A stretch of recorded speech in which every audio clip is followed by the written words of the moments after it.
was always a cheerleader.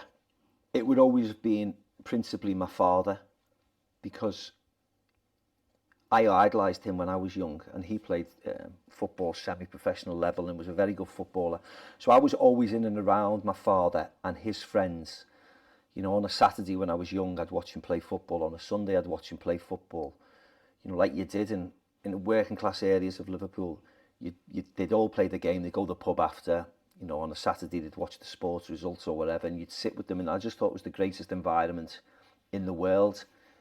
You know, not necessarily their choice of language, but, you know, being that 5-year-old and just sitting with men for hours and hearing their stories, and, you know, you just thought it was the coolest thing. And then he took me to all the football matches that he could afford to take me to.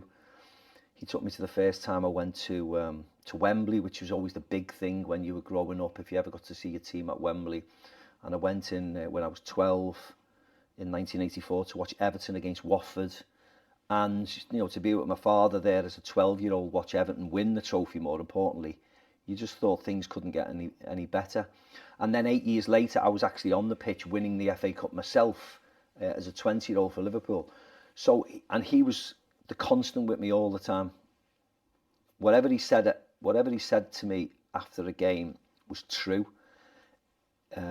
He wouldn't say much, but I knew just by his mannerisms whether he thought I played well and whether he thought I played, you know, not so well. And whatever he said, I normally agreed with. I'd walk off the field and know I didn't play well today. So I didn't need him to say much, but I just know in his you know, in the way he tilted his head or whatever, that he thought I didn't play well as well. So he was a great judge of how I play football. So I was always eager to get his opinion. Of course, my managers and stuff, that goes without saying. But my dad was the one who was with me since I was a baby, and he was the only one who'd been with me that long. So he was the constant.